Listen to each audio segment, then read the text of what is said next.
നമ്മുടെ podcasting channel നമ്മളുടെ സൈദിനെ ഒരുപാട് തവണ നമ്മൾ ഇൻട്രൊഡ്യൂസ് ചെയ്തിട്ടുണ്ട്. നമ്മുടെ ഒരു മെയിൻ ചാനലിലും സൈദിനെ നമ്മൾ കൊണ്ടുവരുന്നുണ്ട്. എക്സ്പെർട്ട് ടോക്ക് എന്ന ഒരു പുതിയൊരു സെഗ്മെൻ്റ് കൂടെ നമ്മളിതിൽ ഓൺ ചെയ്യണം. അപ്പോൾ അതിൻ്റെ ഭാഗമായിട്ട് സൈദിനെ എല്ലാ ആൾക്കാർക്കും അറിയാം. നിങ്ങൾ വളരെ എന്താ പറയുക, കോണ്ടൻറ്റുകൾ മേക്ക് ചെയ്യും, വളരെ വിസിബിൾ ആയിട്ടുള്ളൊരു മനുഷ്യൻ എന്ന രൂപത്തിൽ നമുക്ക് നമ്മുടെ ക്വസ്റ്റ്യനിലേക്ക് തന്നെ പെട്ടെന്ന് കടക്കാം. ഓക്കെ. ഇപ്പോൾ ഫോർ എക്സാമ്പിൾ ഒരു ബിസിനസ്സുകാരനെ സംബന്ധിച്ചിടത്തോളം അയാളുടെ അക്കൗണ്ട് ഡിപ്പാർട്ട്മെൻറ്റിൽ നിന്ന് എന്തൊക്കെ സ്റ്റേറ്റ്മെൻറ്റുകളാണ് അയാൾ എല്ലാ മാസവും വാങ്ങിക്കേണ്ടത്? ഒരുപക്ഷെ നമ്മുടെ വീഡിയോ കാണുന്ന ബിസിനസ്സുകാരായിരിക്കുമല്ലോ, അപ്പോൾ അവർക്കൊരു പക്ഷേ ഒരു ഇൻഫർമേഷൻ കിട്ടിക്കോട്ടെ. യെസ്. ശരിക്കും ഒരു ഓൺട്രപ്രണർ അഥവാ ഒരു ബിസിനസ്സുകാരനെ എല്ലാ മാസവും അവരുടെ കംപ്ലീറ്റ് അക്കൗണ്ട്സുകളൊന്നും ചെക്ക് ചെയ്ത് പോകേണ്ട ആവശ്യമൊന്നുമില്ല. ഇപ്പോൾ ദിവസവും നടക്കുന്ന ട്രാൻസാക്ഷൻസ് എല്ലാം അയാൾ അനലൈസ് ചെയ്യേണ്ട കാര്യമില്ല. പക്ഷെ നിർബന്ധമായിട്ടും ഒരു ഓൺട്രപ്രണർ ചില റിപ്പോർട്ട്സ് എല്ലാ മാസവും നോക്കിയിരിക്കണം. ഒരു ദിവസമെങ്കിലും അക്കൗണ്ടന്റിന്റെ കൂടെയോ അല്ലെങ്കിൽ അക്കൗണ്ട്സ് ഡിപ്പാർട്ട്മെന്റിന്റെ കൂടെ ഒരു ഓൺട്രപ്രണർ ഇരിക്കണം എന്നുള്ളതാണ് ഏറ്റവും പ്രധാനം. തീർച്ചയായിട്ടും അങ്ങനെയാണെങ്കിൽ മാത്രമാണ് ആ ബിസിനസ്സിന്റെ ഇപ്പോഴത്തെ കറണ്ട് സ്റ്റാറ്റസ് എന്താണ്, ഫിനാൻഷ്യലി എന്തൊക്കെ ആ ബിസിനസ്സിന് വീക്ക്നെസ് ഉണ്ട്, എവിടെയൊക്കെയാണ് നമുക്ക് പ്രോബ്ലം ഫേസ് ചെയ്തുകൊണ്ടിരിക്കുന്നത്, ഇതെല്ലാം മനസ്സിലാക്കണം എന്നുണ്ടെങ്കിൽ ശരിക്കും ഒരു മാസത്തിൽ ഒരു ദിവസമെങ്കിലും സമയം കംപ്ലീറ്റ്ലി മാറ്റി വെച്ചിട്ട് അക്കൗണ്ട്സ് ഡിപ്പാർട്ട്മെന്റിന്റെ കൂടെ ഇരുന്നിരിക്കണം എന്നുള്ളതാണ്. തീർച്ചയായിട്ടും. അപ്പം അങ്ങനെ ഇരിക്കുന്ന സമയത്ത് പ്രധാനമായിട്ടും ഒരു ഓൺട്രപ്രണർ നോക്കേണ്ട ചില ഇമ്പോർട്ടൻ്റ് ആയിട്ടുള്ള റിപ്പോർട്ട്സാണ് ഞാൻ പറയാൻ പോകുന്നത്. ഒന്നാമത്തെ കാര്യം, സെയിൽസ് ബജറ്റ് പ്രോപ്പർ ആണോ എന്നുള്ളതാണ് പ്രോപ്പറായിട്ട് അനലൈസ് ചെയ്യേണ്ടത്. സെയിൽസ് ബജറ്റ് ഇപ്പോൾ പല ഓൺട്രപ്രണേഴ്സിൻ്റെയും ധാരണ സെയിൽസ് ബജറ്റ് എല്ലാം പ്രിപ്പയർ ചെയ്യേണ്ടത് സെയിൽസ് ഡിപ്പാർട്ട്മെൻ്റ് ആണെന്നുള്ളതാണ്. ശരിക്കും സെയിൽസ് ബജറ്റ് പ്രിപ്പയർ ചെയ്യേണ്ടത് ഒരു ബിസിനസ്സിലെ ഫിനാൻസ് ഡിപ്പാർട്ട്മെൻ്റ് ആണ്. കാരണം അങ്ങനെ പറയാനുള്ള കാരണം, ഇപ്പോൾ ഇബാദ്ക്കയുടെ ബിസിനസ് ആണെങ്കിലും മറ്റേതൊരു ബിസിനസ് ആണെങ്കിലും ഇപ്പോൾ സെയിൽസ് ബജറ്റ് നമ്മൾ പ്രിപ്പയർ ചെയ്യുന്നത് നമ്മൾ ആഗ്രഹിക്കുന്ന സെയിൽസ് ടാർഗറ്റ് അച്ചീവ് ചെയ്യാൻ വേണ്ടിയിട്ടാണ്. രണ്ട് കാര്യങ്ങൾക്ക് വേണ്ടിയിട്ടാണ് നമ്മൾ സെയിൽസ് ബജറ്റ് മെയിനായിട്ട് ഫോക്കസ് ചെയ്യേണ്ടത്. ഒന്ന്, നമ്മുടെ ബിസിനസ് മിനിമം റൺ ചെയ്യാൻ ആവശ്യമായിട്ടുള്ള ഫണ്ട് നമുക്ക് ആവശ്യമുണ്ടാവും, റിക്വയർഡ് ഫണ്ട് ഉണ്ടാവും. ഇപ്പോൾ ഫോർ എക്സാമ്പിൾ ഒരു ബിസിനസ് സാലറി കൊടുക്കാനും മറ്റ് എക്സ്പെൻസ് മീറ്റ് ചെയ്യാനും അവിടുത്തെ ഒബ്ലിഗേഷൻസ് എല്ലാം മീറ്റ് ചെയ്യാനും ലോണുകളൊക്കെ തിരിച്ചു കൊടുക്കാനും ഇത് കൊടുത്തല്ലേ പറ്റൂ നിർബന്ധമായിട്ടും. അതിനെയാണ് നമ്മൾ മിനിമം റിക്വയർഡ് എമൗണ്ട് എന്ന് പറയുക. ആ മിനിമം റിക്വയർഡ് എമൗണ്ട് ഒരു അപ്രോക്സിമേറ്റ് ഒരു ബിസിനസ്സിന് ഒരു 1 CR അല്ലെങ്കിൽ ഒരു 1.5 CR ആണെങ്കിൽ അത്രയും എമൗണ്ട് നിർബന്ധമായിട്ടും സെയിൽസിലൂടെ വന്നല്ലേ പറ്റുള്ളൂ. ഈ പറയുന്ന എമൗണ്ട് വേറെ സോഴ്സിലൂടെ ജനറേറ്റ് ചെയ്യാന്ന് പറഞ്ഞാൽ എല്ലാ മാസവും പോസിബിൾ അല്ലല്ലോ. മിനിമം റിക്വയർഡ് എമൗണ്ട് നമുക്ക് സെയിൽസിലൂടെ ജനറേറ്റ് ചെയ്യിപ്പിക്കണം. രണ്ടാമത്തെ കാര്യം, അത് മാത്രം ചെയ്തു കഴിഞ്ഞാൽ ബിസിനസ് ഗ്രോ ചെയ്യാൻ പോകുന്നില്ല. കാരണം എല്ലാ ബിസിനസ് സ്ഥാപനങ്ങൾക്കും ഒരു കൃത്യമായ ഗോൾ ഉണ്ടായിരിക്കും, കൃത്യമായ ഒരു വിഷൻ ഉണ്ടായിരിക്കും. ഇപ്പോൾ ഇബാക്കയുടെ ബിസിനസ് ആണെങ്കിലും ആരുടെ ബിസിനസ് ആണെങ്കിലും ഇപ്പോൾ 2025 എന്ന് പറയുന്ന ഈ ഒരു വർഷം നമ്മൾ ആഗ്രഹിക്കുന്ന നമ്മുടെ ഒരു ഗോൾ ഉണ്ട്, അല്ലെങ്കിൽ നമ്മുടെ വിഷൻ ഉണ്ട്. ഈ വിഷൻ പ്രകാരം നമുക്ക് ഇപ്പോൾ സപ്പോസ് നമുക്കൊരു 50 CR 100 CR ആണ് നമ്മളുടെ സെയിൽസ് ടേൺ ഓവർ നമ്മൾ എക്സ്പെക്ട് ചെയ്യുന്നത് എങ്കിൽ അതിനെ നമ്മൾ മാസങ്ങളായിട്ട് ഡിവൈഡ് ചെയ്യുമ്പോൾ ഈ മാസത്തിൽ നമുക്ക് വരേണ്ട സെയിൽസ് എത്രയാണോ അത്രയും സെയിൽസ് നമ്മളെ ബിസിനസ് നടക്കണം. അപ്പോൾ മിനിമം റിക്വയർഡ് ഫണ്ട് എത്രയാണോ അതിൻ്റെ ബേസിലും വിഷൻ പ്രകാരം നമ്മളെ സെയിൽസ് എത്രയാണോ വേണ്ടത് അതിൻ്റെ ബേസും എല്ലാം കാൽക്കുലേറ്റ് ചെയ്തിട്ട് സെയിൽസ് ബജറ്റ് ശരിക്കും പ്രിപ്പയർ ചെയ്യേണ്ടത് ഫിനാൻസ് ഡിപ്പാർട്ട്മെൻ്റ് ആണ്.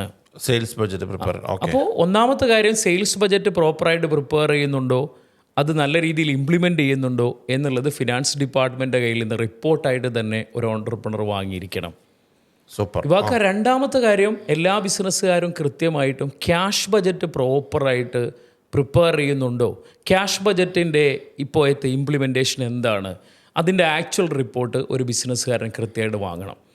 നമ്മുടെ ബിസിനസ്സിൽ ആ ഒരു മാസം എക്സ്പെക്ട് ചെയ്യുന്ന റെസിപ്റ്റ് ഏതൊക്കെയാണ്, ആ മാസം നമ്മളുടെ കയ്യിൽ നിന്ന് പോകുന്ന പേയ്മെൻറ്റ്സ് എന്തൊക്കെയാണ് എന്ന് കൃത്യമായിട്ടും ഡീറ്റെയിൽ ആയി പറയുന്ന ഒരു ക്യാഷ് ബജറ്റ് കൃത്യമായിട്ടും ഒരു ബിസിനസ്സുകാരൻ അവരുടെ ഫിനാൻസ് ഡിപ്പാർട്ട്മെൻറ്റിൽ നിന്ന് കളക്ട് ചെയ്യണം, അത് അനലൈസ് ചെയ്യണം. ശരി. ബാക്കി മൂന്നാമത്തെ കാര്യം, നമ്മുടെ ബിസിനസ് എന്ത് തന്നെയാണെങ്കിലും അത് ചെറിയ ബിസിനസ് ആവട്ടെ വലിയ ബിസിനസ് ആവട്ടെ ഏത് സ്ട്രീമിൽ വർക്ക് ചെയ്യുന്ന ബിസിനസ് ആവട്ടെ, നമ്മുടെ തൊട്ടു മുന്നേയുള്ള മാസത്തിൻ്റെ ബേസിലുള്ള ക്യാഷ് ഫ്ലോ സ്റ്റേറ്റ്മെൻറ്റ് നമ്മൾ വാങ്ങണം.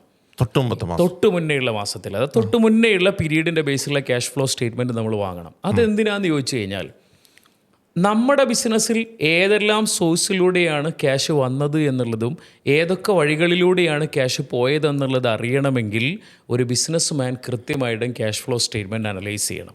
ഏതൊരു ബിസിനസ് എടുത്തു കഴിഞ്ഞാലും ക്യാഷ് 3 രീതിയിലേ വരികയും പോവുകയും ചെയ്യുള്ളൂ. അത് operating activities, investing activities, financing activities എന്ന് പറയുന്ന 3 ആക്ടിവിറ്റീസിലൂടെ മാത്രമാണ് ബിസിനസ്സിലേക്ക് ക്യാഷ് വരികയും പോവുകയും ചെയ്യുന്നുള്ളൂ. സിമ്പിളായി പറഞ്ഞാൽ ക്യാഷിൻ്റെ ഇൻഫ്ലോയും ഔട്ട്ഫ്ലോയും ഉണ്ടാവുള്ളൂ. ഓപ്പറേറ്റിംഗ് ആക്ടിവിറ്റീസിൻ്റെ ക്യാഷിൻ്റെ ഇൻഫ്ലോ ഉണ്ടാവും, ഓപ്പറേറ്റിംഗ് ആക്ടിവിറ്റീസിൻ്റെ ക്യാഷിൻ്റെ ഔട്ട്ഫ്ലോ ഉണ്ടാവും. സിമ്പിളായി പറഞ്ഞാൽ നമ്മളെ ബിസിനസ്സിൻ്റെ കോർ ആക്ടിവിറ്റീസിലൂടെ ക്യാഷ് വരിക, കോർ ആക്ടിവിറ്റീസിന് വേണ്ടി ക്യാഷ് പോവുക. വേറൊന്ന് വിഭാഗം നമ്മുടെ ബിസിനസ്സിൻ്റെ ഇൻവെസ്റ്റിംഗ് ആക്ടിവിറ്റീസ് ഉണ്ടാവും. ഇപ്പോൾ ഈ ബാദ്കൻ്റെ ബിസിനസ് ആണെങ്കിലും മറ്റേത് ബിസിനസ് ആണെങ്കിലും ബിസിനസ്സുകളിൽ കുറേ ഫണ്ട് വരുമ്പോൾ, നമ്മളെ ബിസിനസ്സിൽ ക്യാഷ് വരുമ്പോൾ നമ്മൾ ശരിക്കും ഇൻ്റലിജൻ്റ് ആയിട്ടുള്ള ഒരു ഓൺട്രപ്രണർ ആവുക, അല്ലെങ്കിൽ ശരിക്കും നമ്മുടെ ബിസിനസ് സക്സസ്സിലേക്ക് പോകുന്നത് നമ്മളത് ഇൻ്റലിജൻ്റ് ആയിട്ട് ഇൻവെസ്റ്റ് ചെയ്യുമ്പോഴാണ്. അപ്പോൾ നമ്മുടെ ബിസിനസ്സിൽ സെയിൽസിലൂടെ ജനറേറ്റ് ചെയ്യുന്ന, പ്രോഫിറ്റിലൂടെ ജനറേറ്റ് ചെയ്യുന്ന ക്യാഷ് ഫ്ലോ നമ്മൾ എന്ത് ചെയ്യണം? ഇൻ്റലിജൻ്റ് ആയിട്ട് നമ്മൾ പല സെഗ്മെൻറ്റുകളിൽ കൊണ്ടുപോയിട്ട് ഇൻവെസ്റ്റ് ചെയ്യണം.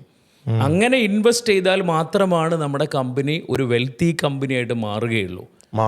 അപ്പോൾ അങ്ങനെയാണെങ്കിൽ നമ്മുടെ ബിസിനസ്സിൽ ഇൻവെസ്റ്റിംഗ് ആക്ടിവിറ്റീസിലൂടെ എവിടെയൊക്കെ ക്യാഷ് പോയി, ഏതൊക്കെ വഴികളിലൂടെ ക്യാഷ് ബിസിനസ്സിലേക്ക് ഇൻവെസ്റ്റിംഗ് ആക്ടിവിറ്റീസിലൂടെ വന്നു, നമ്മൾ ഇൻവെസ്റ്റ് ചെയ്തതിന് എവിടെയൊക്കെ നമുക്ക് റിട്ടേൺസ് വന്നു, ഇതെല്ലാം നമുക്ക് നോക്കണമെങ്കിൽ ഇൻവെസ്റ്റിംഗ് ആക്ടിവിറ്റീസിലൂടെ ക്യാഷിൻ്റെ ഇൻഫ്ലോയും ഔട്ട്ഫ്ലോയും നമ്മൾ മനസ്സിലാക്കണം.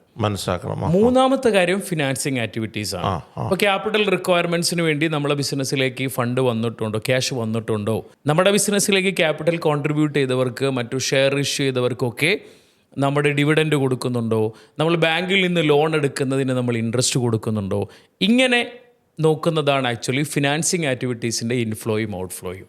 ചുരുക്കി പറഞ്ഞാൽ ഈ 3 ആക്ടിവിറ്റീസിലൂടെയാണ് ബിസിനസ്സിലേക്ക് ക്യാഷിൻ്റെ ഇൻഫ്ലോയും ഔട്ട്ഫ്ലോയും ഉണ്ടാവുക.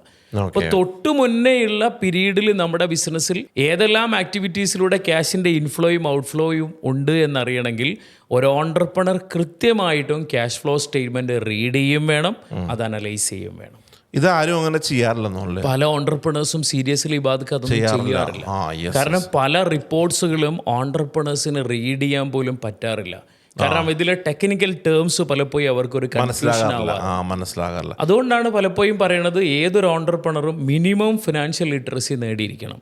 അല്ലെങ്കിൽ പലപ്പോഴും അക്കൗണ്ട്സ് ആൻഡ് ഫിനാൻസ് ഡിപ്പാർട്ട്മെന്റിൽ നിന്ന് എക്സ്പ്ലോയിറ്റ് ചെയ്യപ്പെട്ടേക്കാം, ഫിനാൻസ് ആൻഡ് ഡിപ്പാർട്ട്മെന്റിൽ നിന്ന് എക്സ്പ്ലോയിറ്റ് ചെയ്യപ്പെട്ടേക്കാം, അല്ലെങ്കിൽ പല രീതികളിലുള്ള ചൂഷണത്തിന് വിധേയമായേക്കാം.